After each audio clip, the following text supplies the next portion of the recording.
Good afternoon students, welcome to online classes of mathematics. So कैसे हो आप सब? आई होप आप सब अच्छे होंगे एंड कॉम्प्लेक्स एनालिसिस समझ आ रही होगी सबको। आ रही है ना समझ? जैसे कि हम third chapter limit continuity and difference limit continuity देख रहे थे।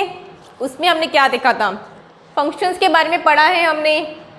जैसे कि रियल एनालिसिस में फंक्शंस होते हैं, वैसे ही कॉम्प्लेक्स में कोई पॉलिनोमियल हो गया, पॉलिनोमियल या exponential function, trigonometric, logarithmic functions, इस टाइप के फंक्शंस देखे हैं हमने लास्ट लेक्चर में।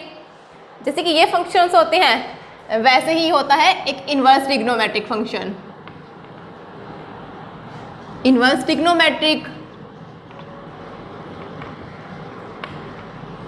फंक्शन, ये हमने शॉर्ट में फंक्शन लिखा है।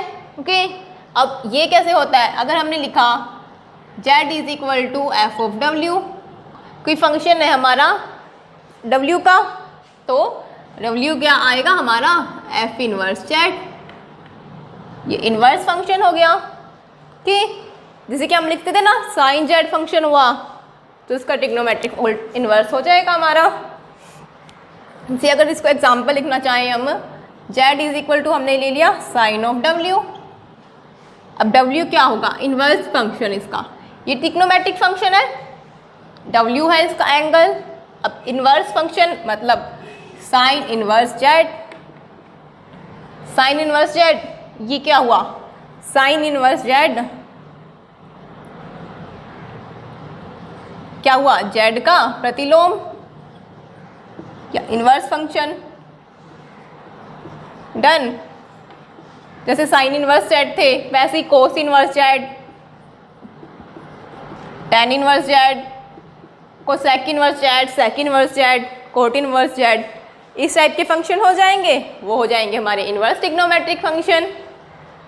जैसे रियल में देखते थे, वैसे ही कॉम्प्लेक्स एनालिसिस में देखते हैं हम कि ये हो गया हमारा इनवर्स ट्रिग्नोमेट्रिक के। सो इसके बाद नेक्स्ट डेफिनेशन, लिमिट स्टार्ट करने से पहले हम एक और डेफिनेशन देखते हैं। क्या है हमारी डेफिनेशन? नेबरहुड या प्रतिवेश। अब नेबरहुड क्या होता है? वैसे तो आपने नेबरहुड रियल एनालिसिस में देखा होगा, पढ़ा तो है, याद ना हो वो अलग बात है, बट रियल एनालिसिस वास्तविक विश्लेषण में नेबरहुड तो सबने पढ़ा ही है। बट उसका मतलब होता क्या है नेबरहुड का?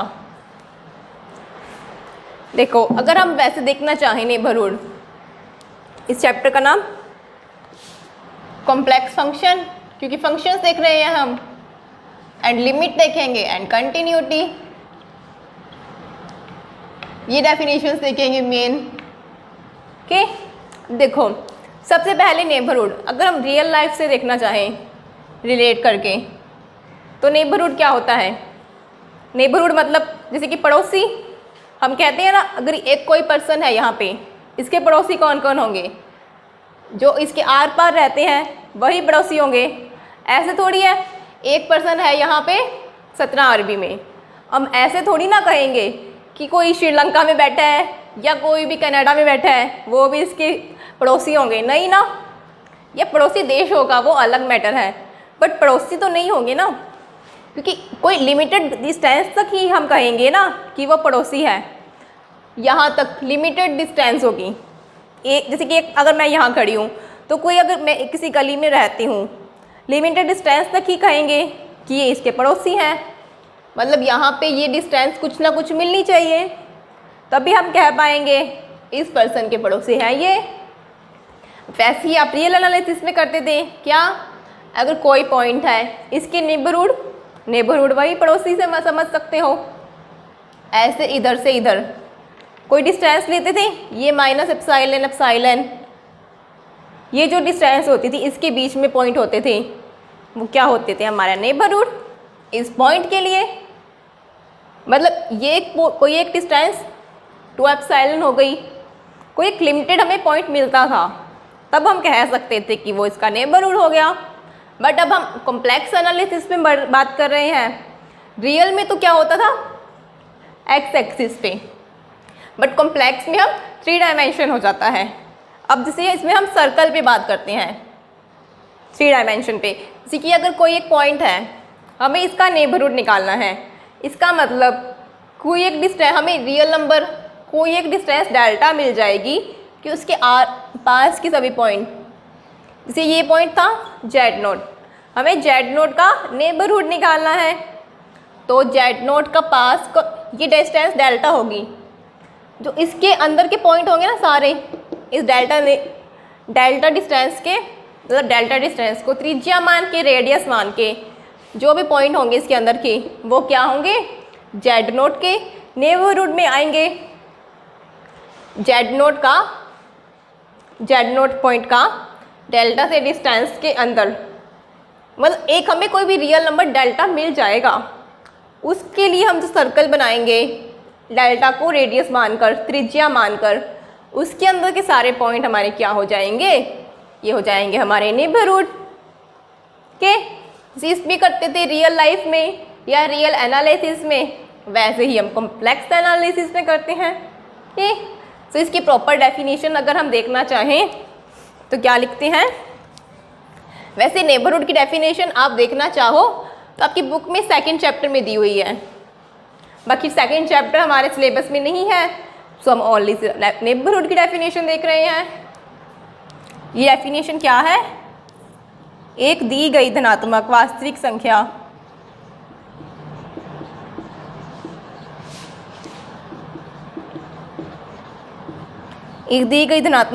संख्या डेल्टा के संगत किसी समिश्र संख्या मतलब कॉम्प्लेक्स नंबर, किसी समिश्र संख्या Z0 का डेल्टा नेबरहुड क्या है, उन सभी बिंदुओं का समुच्चय, उन सभी Z बिंदुओं का समुच्चय,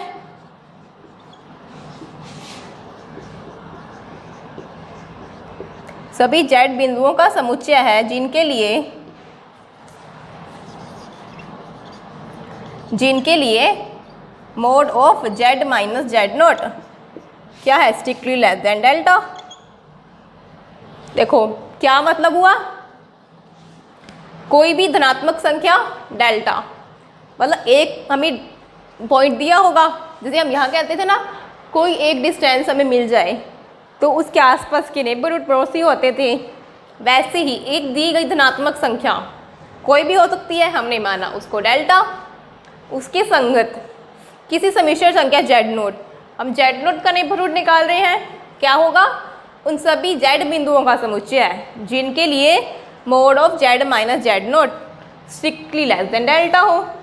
सर्कल होता है ना, ये mod of Z minus Z0 is equal to delta, circle को डिनोट करता था, R मान लो सर्कल की इक्वेशन हमने देखा था, अगर स्ट्रिक्टली लेस देन हो, इक्वल है तो सर्कल के ऊपर के पॉइंट, स्ट्रिक्टली लेस देन है इसका मतलब सर्कल के अंदर की पॉइंट, और अगर स्ट्रिक्टली ग्रेटर देन था तो सर्कल के बाहर के पॉइंट।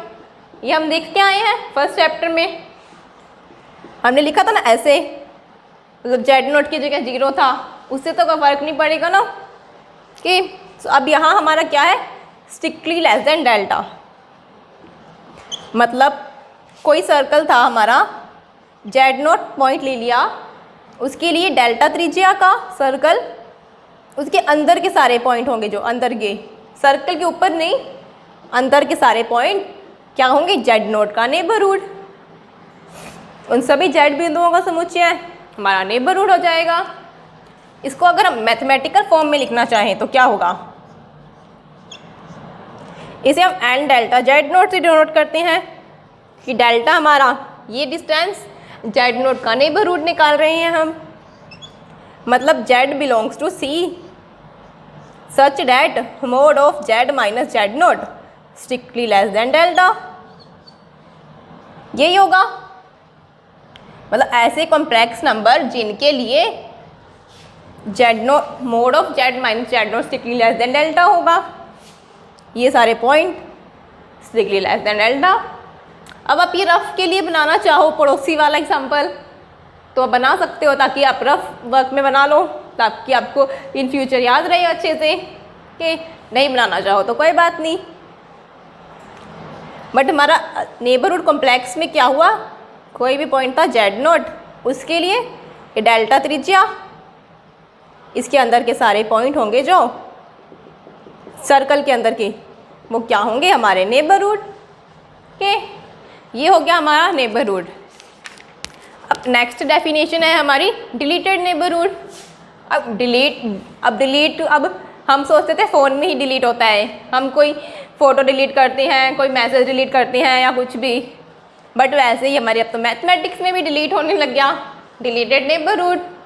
इसका क्या मतलब हुआ, अब जिस पॉइंट का नेबरहुड निकाल रहे थे ना Z0 को, अगर उसको ही वहाँ से डिलीट कर दिया जाए, मतलब उस पॉइंट को ही वहाँ से हटा दिया जाए, जैसे कि हम Z0 का नेबरहुड निकाल रहे थे, अगर हमने Z0 को ही हटा दिया, इसको पॉइंट को हटा के इसके अलावा सारे पॉइंट देखेंगे हम, तो वो क्या होगा, डिलीटेड नेबरहुड। किसका, Z0 का डिलीटेड नेबरहुड हो जाएगा। ओके, सो हम देखते हैं डेफिनेशन हमारी डिलीटेड नेबरहुड की।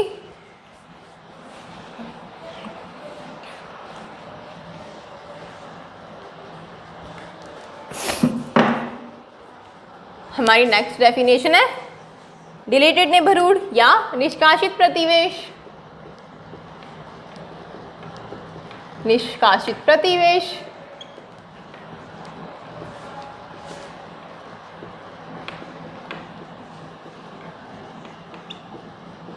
Deleted neighbourhood.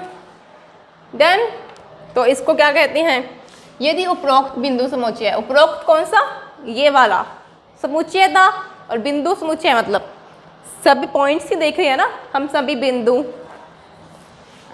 यदि उपरोक्त बिंदु समुच्चय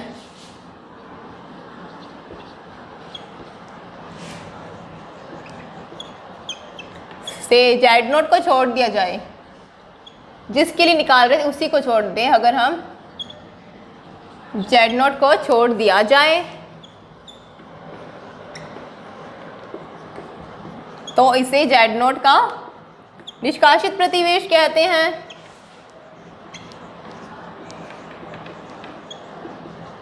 निष्कासित प्रतिवेश या डिलीटेड नेबरहुड कहते हैं।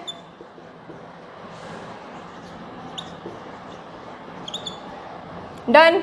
अब इससे किसे डिनोट करते हैं, N delta dash Z0।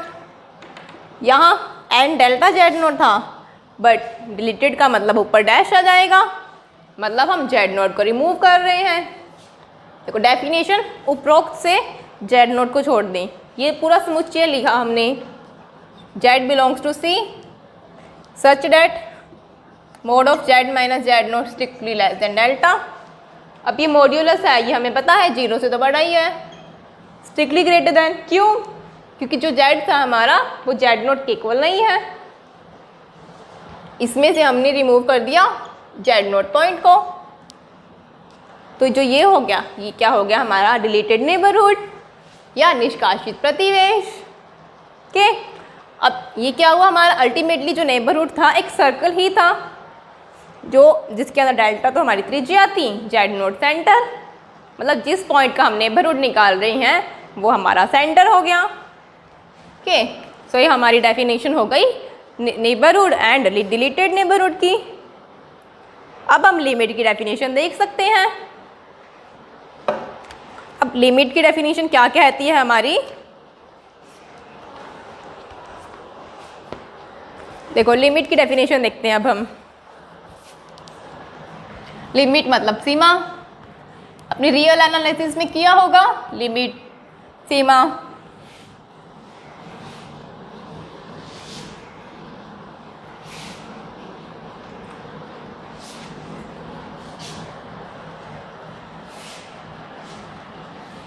Real analysis में लिमिट कैसे निकाली थी, याद है किसी को डेफिनेशन लिमिट की? जैसे रियल एनालिसिस में करते हैं सेम वही डेफिनेशन हम यहाँ कॉम्प्लेक्स में यूज़ करते हैं। लिमिट ऑफ ए फंक्शन, किसी फंक्शन की ही लिमिट निकालते हैं ना, सीमा, फलन की सीमा। ओके, अब हमारी डेफिनेशन क्या कहती है? माना फलन fz एक मानी है, fz एक मानी फलन है,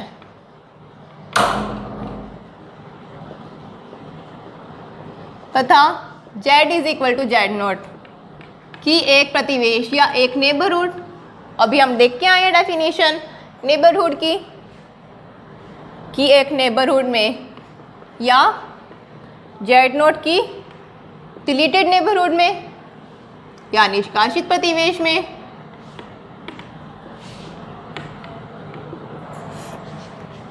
डिलीटेड नेबरहुड में परिभाषित है तब एक संख्या L f ऑफ z की z is equal to z nought पर सीमा कहलाती है। सीमा या लिमिट कहलाती है कब? यदि प्रत्येक लघु धनात्मक संख्या, मतलब कोई भी small S positive real number, लघु धनात्मक संख्या, उसको हमने डिनोट किया एप्सिलॉन से। कोई और भी सिंबल ले सकते थे एप्सिलॉन के संगत एक डेल्टा स्ट्रिक्टली ग्रेटर देन 0। ऐसा विद्यमान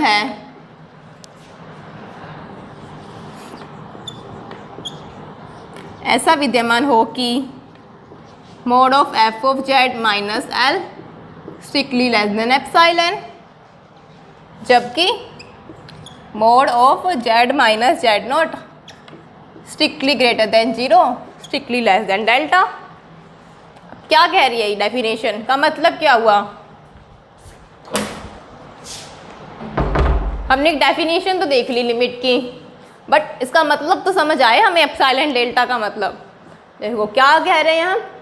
सबसे पहले हमने एक मानी फलन देखा था, हमने कॉम्प्लेक्स में दो टाइप के फंक्शन हो सकते हैं, या एक मानी या बहुमानी। अब एक मानी फलन का मतलब हम z की वैल्यू पुट करते जाएं तो हमें f ऑफ z की एक ही वैल्यू मिले तो वो हो जाता है एक मानी फलन। अब तथा z is equal to z nought की नेबरहुड में हमें ये क्या फंक्शन चाहिए जो नेबरहुड में डिफाइंड हो। कोई एक पॉइंट लिया उसके अराउंड एक नेबरहुड बनाए, वो डिफाइन होना चाहिए, मतलब जो सर्कल था हमारा परिभाषित होना चाहिए। तब एक संख्या L f ऑफ z की लिमिट कहलाती है कब? अगर कोई भी लघु धनात्मक संख्या एप्सिलॉन ले, उसके कॉरस्पॉन्डिंग हमें एक धनात्मक संख्या डेल्टा मिल जाए कि जब जब ये एप्सिलॉन से छोटा है तो ये क्या होना चाहिए? डेल्टा से छोटा होना चाहिए। अब इसका मतलब क्या हुआ? देखो जैसे हमारा एक पॉइंट था z, यहाँ z नोट, जब जब हमारा z नोट z की तरफ जा रहा है, f ऑफ z की कॉरस्पॉन्डिंग z का फंक्शन f ऑफ z, तब तब हमारा f ऑफ z L की तरफ जाना चाहिए। z नोट z की तरफ टेंड कर रहा है तो f ऑफ z L की तरफ टेंड करना चाहिए। हमें कैसे पता चलेगा उसकी तरफ टेंड कर रहा है? देखो अगर कोई एक पर्सन है, वो कह रहा है कि मैं गंगानगर जा रहा हूँ, ये गंगानगर जा रहा है, तो इसका मतलब इस पर्सन की मानो अप्रोक्सीमेट 70 किलोमीटर डिस्टेंस है, ये गंगानगर जा रहा है, तो हम कहेंगे अगर गंगानगर जा रहा है तो कहीं ना कहीं इसकी डिस्टेंस गंगानगर से कम होनी चाहिए। मतलब कभी तो ये गंगानगर के इस पर्सन यहाँ पे भी होना चाहिए, अगर यहाँ पे था तो कभी यहाँ पे, मतलब अगर यहाँ पे इसकी डिस्टेंस 70 थी, कभी इसकी डिस्टेंस 60 से भी कम होनी चाहिए, अगर जा रहा है तो 50 से भी कम होनी चाहिए, एंड कभी तो अगर जा ही रहा है सच में तो इसकी डिस्टेंस कभी ना कभी 10 किलोमीटर से भी कम होनी चाहिए, 1 किलोमीटर से भी कम होनी चाहिए इनफैक्ट, तभी हम कहेंगे। मतलब अगर हमने इसको कोई भी डिस्टेंस दी, कोई भी डिस्टेंस मतलब एप्सिलॉन मान लो, एप्सिलॉन की वैल्यू कुछ भी 70 दी तो 70 से कम होनी चाहिए, 60 दी तो इस पर्सन की यहाँ से डिस्टेंस 60 से कम होनी चाहिए, इनफैक्ट एक दी तो उससे भी कम होनी चाहिए इस पर्सन की डिस्टेंस, तभी हम मानेंगे। इसका मतलब हम कोई भी एप्सिलॉन दें उसको तो उसकी डिस्टेंस उससे कम होनी चाहिए, यही मतलब होगा। देखो वैसे ही अब यहाँ mode of F Z minus L, अगर ये कह रहा है एफ ऑफ जेड एल की तरफ जा रहा है, टेंड कर रहा है, मतलब एल की तरफ जा रहा है, इसका मतलब को हम कोई भी एप्सिलॉन दें, इसकी डिस्टेंस एफ ऑफ जेड की एल से डिस्टेंस एप्सिलॉन से कम होनी चाहिए। ये डिस्टेंस ही होता है ना, एफ ऑफ जेड की एल से डिस्टेंस होगी मॉड्यूलस, ये एप्सिलॉन से कम होनी चाहिए, तभी हम कहेंगे एल लिमिट होगी ये इसकी, या एल की तरफ जा रहा है, ये टेंड कर रहा है। अगर ये एल की तरफ जा रहा था, कब जाएगा? जब ये जेड नोट जेड की तरफ जाएगा, तभी तो एफ ऑफ जेड एल की तरफ जाएगा।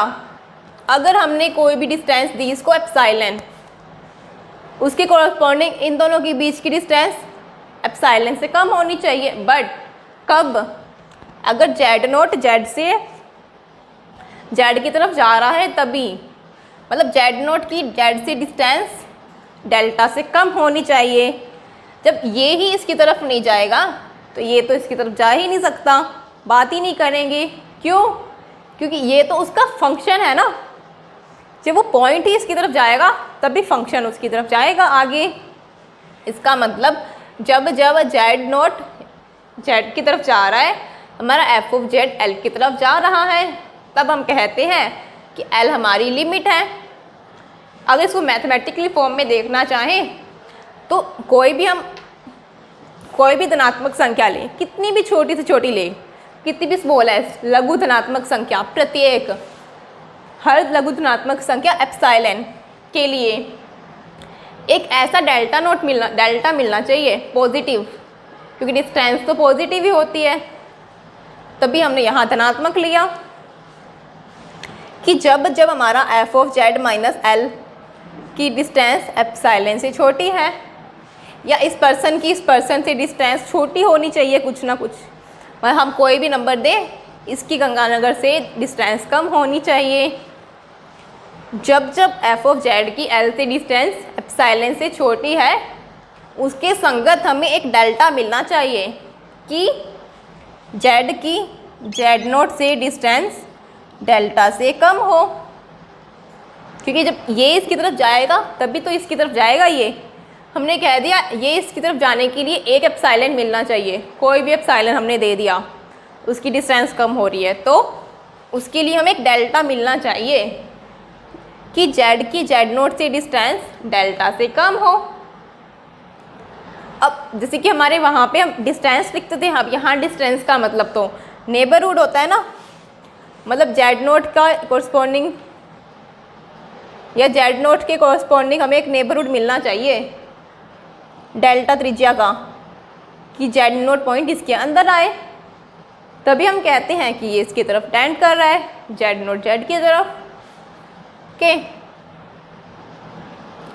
सो हमारी डेफिनेशन हो गई है कि प्रत्येक धनात्मक संख्या एप्सिलॉन के लिए एक डेल्टा मिलना चाहिए। कैसा? कि जब जब इसकी distance L F of Z की एल से डिस्टेंस एप्सिलॉन से छोटी है, जेड की जेड नोट से डिस्टेंस डेल्टा से छोटी होगी एंड जीरो से तो बड़ी होगी। क्यों? क्योंकि एक तो मॉड्यूलस है, जीरो से बड़ा होता है, बट जीरो की इक्वल भी हो सकता है।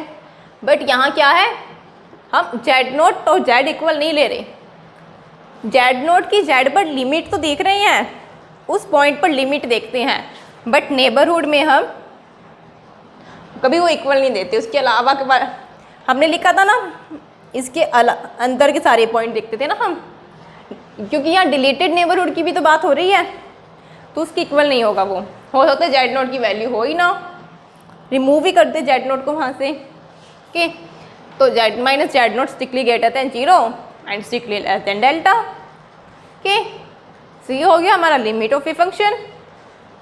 अब हम एग्जाम्पल देख लेते हैं। आई नो कि हमें थ्योरी तो इतनी अच्छी से समझ नहीं आती जब तक हम एग्जाम्पल ना देख लें। सो हम एग्जाम्पल देखें इसके लिए। अगर उससे पहले देखो, जैसे हम रियल में लिमिट कैसे निकालते थे, right hand limit is equal to left hand limit, मतलब एक पॉइंट था हमारा, यहाँ से हम इसकी तरफ जाएं, यहाँ से इसकी तरफ जाएं, तो ये लिमिट इक्वल आनी चाहिए राइट हैंड लेफ्ट हैंड, तभी हम कहते थे लिमिट एग्जिस्ट कर रही है। बट कॉम्प्लेक्स एनालिसिस में हम अगर एक पॉइंट था हमारा ये, अब हम इसके अकॉर्डिंग कहीं से भी जा सकते हैं, यहाँ से यहाँ से यहाँ यहाँ यहाँ, ज़रूरी नहीं कि एक्स और वाई एक्सिस से ही जाएं, मतलब इधर से या इधर से ही, किधर से भी जा सकते हैं, ये वाई एक्सिस से भी, एक्स से भी, उसके अलावा भी कहीं भी पॉइंट से। अब लिमिट एग्जिस्ट कब कहेंगे हम कि किसी भी पथ की अनुदिश आएँ, लिमिट सेम आनी चाहिए, वैल्यू सेम आनी चाहिए, तब हम कहते हैं लिमिट एग्जिस्ट करती है। मतलब जेड जेड नोट को प्रांत में किसी भी पथ के अनुदिश हो, किसी भी पथ के अनुदिश हो, तब हम कहते हैं जब जेड जेड नोट को प्रांत में किसी भी पथ, कोई भी पथ हो सकता है, अनुदिश हो, तब एफ ऑफ जेड एल को अग्रसर होता है या टेंड होता है, तभी हम कहते हैं ना। बट जनरली हम क्या करेंगे आगे एग्जांपल्स में, हम अलग अलग पाथ के लिए अगर हम देखेंगे एक्स और वाई के लिए, एक्स एंड वाई के लिए, अगर एक्स और वाई के लिए ही अलग अलग लिमिट आ गई, मतलब एक्स की तरफ से जा रहे थे तब लिमिट की वैल्यू कुछ और, वाई की तरफ से जा रहे थे इस पॉइंट पर तब लिमिट की वैल्यू कुछ और, तब हम कह देंगे कि अलग अलग आ रही है तो लिमिट एग्जिस्ट नहीं करती। ठीक, मतलब जनरली हम एक्स एक्सिस और वाई एक्सिस वाला पाथ ही चूज करेंगे। ठीक,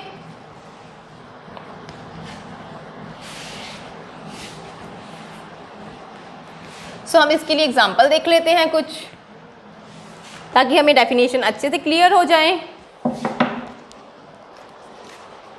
तो जैसे कि हमारे बुक में एग्जांपल दिया हुआ है, हम वही एग्जांपल देखें। अगर हमारा एग्जांपल क्या था, एग्जांपल दिया हुआ है हमें F of Z is equal to Z square, Z not equal to iota and 0 when Z is equal to iota. Done. अब हमें देखनी है इसकी वैल्यू, एफ ऑफ जेड की लिमिट निकालनी है हमें। लिमिट कैसे निकालेंगे हम, mod of F of Z minus L strictly less than epsilon for all epsilon strictly greater than 0। मतलब प्रत्येक के लिए फॉर ऑल एप्सिलॉन लगाते हैं ना, for all epsilon strictly greater than 0 के लिए एक ऐसा डेल्टा देयर एग्जिस्ट, मतलब एक ऐसा विद्यमान हो कि जब जब ये एप्सिलॉन से छोटा हो, mode of Z minus z not strictly less than delta हो जाए। ओके, सब हम देखते हैं। हमें यहाँ लिमिट निकालनी है आयोटा पर,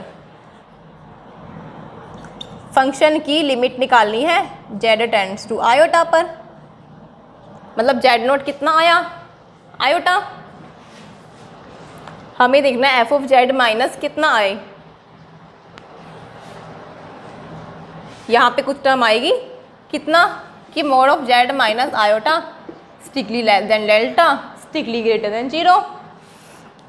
ओके, अब देखो अगर हमने आयोटा पर लिमिट निकालनी है, आयोटा की इक्वल, जब जेड की वैल्यू आयोटा की इक्वल है तब तो 0 हो गया। बट यहाँ देख रहे हैं जब Z not equal to iota है तो जेड स्क्वायर, मतलब Z square minus F of Z कितना फंक्शन जेड स्क्वायर माइनस, अब हमें लिमिट देखनी है। देखो अगर जेड, हम आइडिया लगा रहे हैं थोड़ा, अगर आयोटा पुट करें जेड, क्या मतलब हुआ, जेड आयोटा की तरफ जा रहा है, आयोटा की इक्वल नहीं है, आयोटा की तरफ जा रहा है। आयोटा की इक्वल होता तब तो 0 थी, आयोटा की इक्वल नहीं है तब तो हमारे पास सिर्फ यही वैल्यू है। तो हम इसके अंदर पुट करके देखते हैं कि आयोटा की तरफ जा रहा है अगर जेड, तो हमारा फंक्शन किधर जाता है। आइडिया लग रहा है हमें थोड़ा थोड़ा कि आयोटा के स्क्वायर अगर इसके अंदर पुट करें तो आ सकता है शायद, देखते हैं। तो अभी ये इसको करेंगे तो आयोटा स्क्वायर -1 कितना हुआ, जेड स्क्वायर +1। इसको लिख सकते हैं ना, जेड प्लस आयोटा इंटू में Z minus iota, A plus B A minus B कितना, A square minus B square. अब ये मॉड्यूलस, तो क्या लिखेंगे, mod of Z plus iota mod of Z minus iota. Done. अब जेड माइनस आयोटा क्या था, डेल्टा से छोटा, there exist delta strictly greater than 0 such that, ये डेल्टा से छोटा है, मतलब mod of Z minus iota की जगह हमने डेल्टा, छोटा है तो मतलब स्ट्रिक्टली लेस देन, यहाँ mode of Z plus iota. अब इसको हम ये लिख सकते हैं ना, जेड माइनस आयोटा +2 आयोटा। क्या लिखेंगे, इसको अलग अलग नहीं कर सकते, हमने किया था, ट्रायंगल इनइक्वालिटी देखी थी ना, ये triangle inequality mod of z1 plus z2 less than is equal to mod of z1 plus mod of z2। But यहाँ तो पहले ही स्ट्रिक्टली लेस देन चल रहा है, यहाँ भी स्ट्रिक्टली लेस देन ही लिखेंगे, mod of z minus iota plus mod of 2 iota. अब देखो, mode of Z minus iota क्या था, डेल्टा से छोटा, 1 से बड़ा, 0 से बड़ा। अब जो डेल्टा और एप्सिलॉन लेते हैं ना, बिल्कुल स्मॉलेस्ट राशि होती है, बहुत छोटा लेते हैं। अब ये डेल्टा से ही छोटा है तो 1 से भी छोटा होगा ना, डेल्टा बहुत छोटा नंबर ले रहे हैं, तो क्या हो गया, ये डेल्टा इंटू में ये कितना हो गया 1। 2 आयोटा का मोड कितना होता है, +2 मोड ऑफ आयोटा। अब आयोटा का मोड तो हमने क्या लिखा था, 1 निकाला है ना, तो 2 + 1 ये कितना आ गया, स्ट्रिक्टली लेस देन 3 डेल्टा। इसका मतलब अब हमें एप्सिलॉन लेना है, कोई भी एप्सिलॉन, तो हम एप्सिलॉन कोई भी लेना है तो हम इस टाइप का एप्सिलॉन चूज़ कर सकते हैं ना, डेल्टा स्ट्रिक्टली लेस देन एप्सिलॉन/3। मतलब कोई भी एप्सिलॉन ले, उसके लिए डेल्टा मिलना चाहिए, एक ऐसा डेल्टा मिलना चाहिए। तो जो हमें डेल्टा मिल रहा है, हमने कैसा चूज़ किया कि डेल्टा स्ट्रिक्टली लेस देन एप्सिलॉन/3। कोई भी एप्सिलॉन के कॉरस्पॉन्डिंग एक ऐसा डेल्टा मिलना चाहिए, हमने ऐसा डेल्टा चूज़ कर लिया कि डेल्टा एप्सिलॉन/3 से छोटा है। डेल्टा एप्सिलॉन/3 से छोटा है, इसका मतलब 3 डेल्टा एप्सिलॉन से छोटा, तो यहाँ 3 डेल्टा एप्सिलॉन से छोटा हो गया, 3 डेल्टा हो गया हमारा एप्सिलॉन से छोटा। मतलब यही तो हमें निकालना था, इसको अगर हमने एप्सिलॉन से छोटा दिखा दिया, जब ये है तो एल हमारी लिमिट हो जाएगी। हमने इस टर्म को एप्सिलॉन से छोटा दिखा दिया जब हमारा ये टर्म है, इसका मतलब हमारे फंक्शन की लिमिट क्या हो गई, आयोटा की square. Limit of Z tends to iota, F of Z कितनी हो गई, आयोटा की स्क्वायर। आयोटा स्क्वायर क्या होता है, -1। मतलब हमें लिमिट मिल गई -1, किसकी, एफ ऑफ जेड के लिए हमें लिमिट मिल गई -1। डन। तो हमें पता चल गया लिमिट क्या होता है, सीमा, कि जब जब हमारा जेड नोट की तरफ जा रहा है, हमारा एफ ऑफ जेड एल की तरफ जाएगा। ओके, तो हमें वैल्यू पता चल गई इसकी फंक्शन की, और लिमिट भी मिल गई, सीमा भी मिल गई फलन की, और मेथड समझ आ गया ये। ओके, सो आई होप आपको समझ आ रहा हो। बाकी इसको अच्छे से रिवाइज करना कर जाके, कि अगर कुछ भी डाउट है तो वो क्लियर हो जाए अच्छे से। ओके, सो मिलते हैं नेक्स्ट क्लास में। Thank you.